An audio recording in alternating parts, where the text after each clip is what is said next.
Bismillahirrahmanirrahim. Assalamualaikum warahmatullahi taala wabarakatuh. Hari ini saya nak bincangkan bagaimana reaksi seorang CEO sekiranya dia ditemu ramah oleh media. Di kebelakangan ini peluang seorang CEO untuk ditemu ramah di media amat tinggi ya. Kerana kita ada pelbagai media, ada media yang rasmi dan ada media yang tidak rasmi. Jadi kadang-kadang mungkin sebagai seorang CEO kita akan ditemu ramah dan sekiranya kita tidak bersedia untuk temu ramah itu mungkin ada kecacatan dalam apa yang kita perkatakan dan ini akan memberi implikasi besar kepada syarikat yang kita terajui. Dalam masa yang sama sekiranya kita dapat menggunakan temu ramah itu sebagai peluang untuk kita memberi mesej-mesej yang berkenaan dengan perniagaan, membentuk imej yang baik dan juga menangani isu-isu yang tertentu. Tentunya ini merupakan satu peluang yang akan menjadikan diri kita dan juga organisasi kita lebih mantap. Jadi ada beberapa tips yang saya nak kongsikan. Yang pertamanya ialah persediaan. Seorang CEO kena bersedia sebelum ditemu ramah ataupun dia kena bersedia sekiranya dia ditemu ramah secara spontan. Ini boleh berlaku sekiranya ada perkara-perkara tertentu yang menyebabkan pihak media dan juga pihak orang ramai mahu mendapat pandangan daripada kita.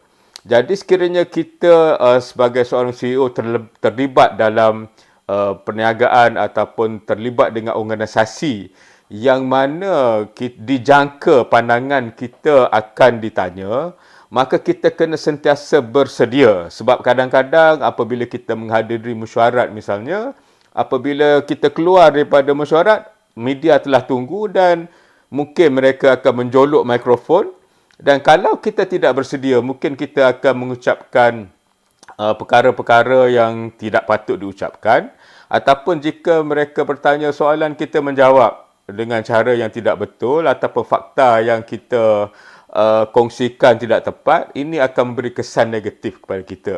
Jadi tentunya kita sebagai seorang CEO kena tahu ya, suasana keadaan semasa apakah ada minat daripada media untuk menemu ramah kita. Mungkin mereka akan menghubungi kita secara langsung ataupun menghubungi pihak-pihak yang akan menguruskan temu ramah dengan media. Jadi kita dah boleh agak apakah soalan-soalan yang akan ditanya. Dan ini saya nak bawa kepada tips yang kedua iaitu adakah kita perlu menjawab kesemua soalan. Kadang-kadang apabila ditanya oleh pihak media, orang yang ditemu ramah itu akan menjawab semua soalan. Ini tidak semestinya akan memberi kebaikan kepada kita kerana ada soalan-soalan yang mana jawapannya mungkin akan menimbulkan lebih banyak kontroversi ataupun kita belum bersedia lagi untuk menjawab kerana mungkin perkara yang ditanya itu baru timbul, kita baru nak fikirkan, tindakan baru nak diambil dan seumpamanya.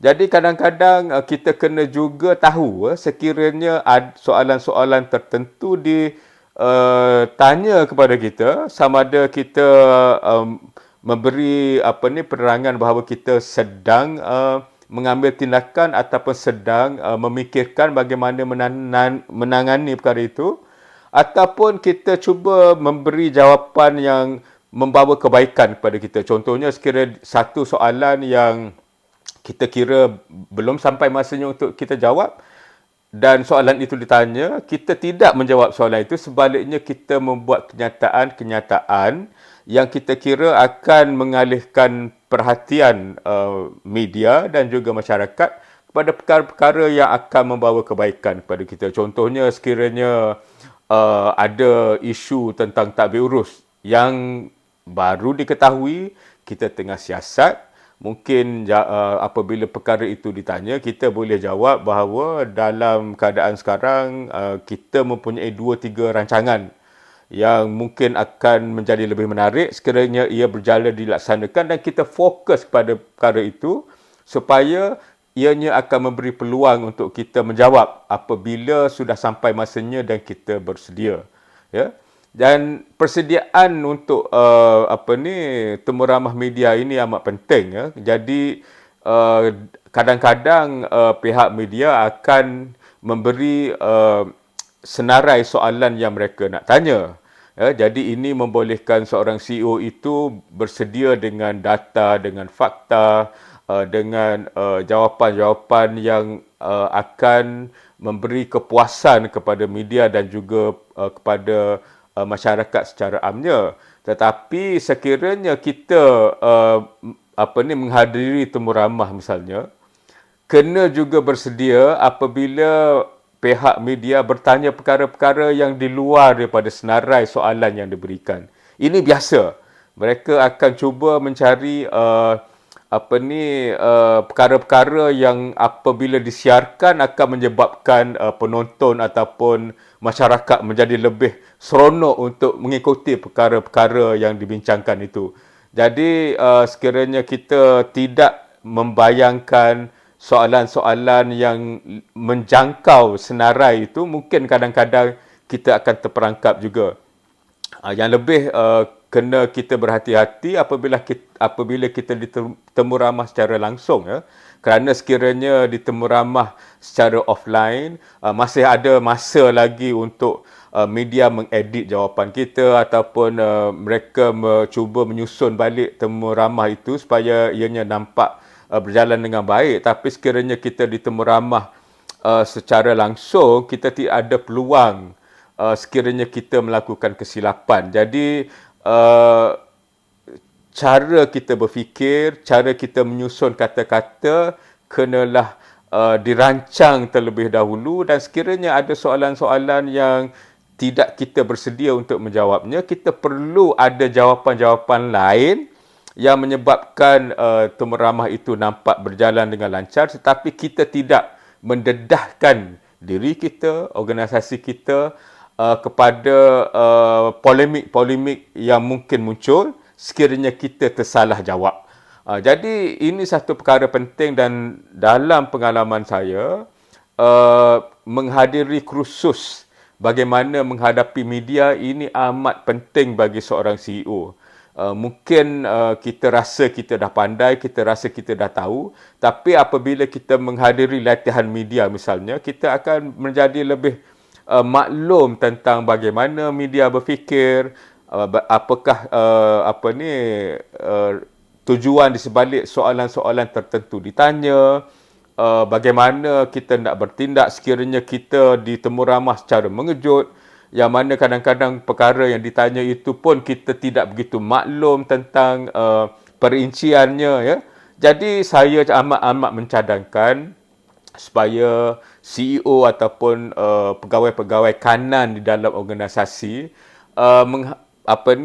mengikuti kursus-kursus berkenaan dengan media dan juga soal jawab di media. Ini merupakan satu perkara penting, dan sekarang ni oleh kerana ada media sosial misalnya, kadang-kadang kita sendiri pun tanpa ditemu ramah membuat pelbagai pembentangan ataupun pelbagai siaran secara langsung. Jadi sekiranya kita tidak ada asas tentang bagaimana kita menghadapi media, mungkin kita membuat kesilapan-kesilapan. Jadi kita tidak dapat manfaat daripada temu ramah itu ataupun sidang media yang kita sendiri buat. Jadi perkara ini saya rasa perlu dipertimbangkan, kerana seorang CEO itu sama ada dia mahu atau tidak mahu terpaksa berhadapan dengan masyarakat.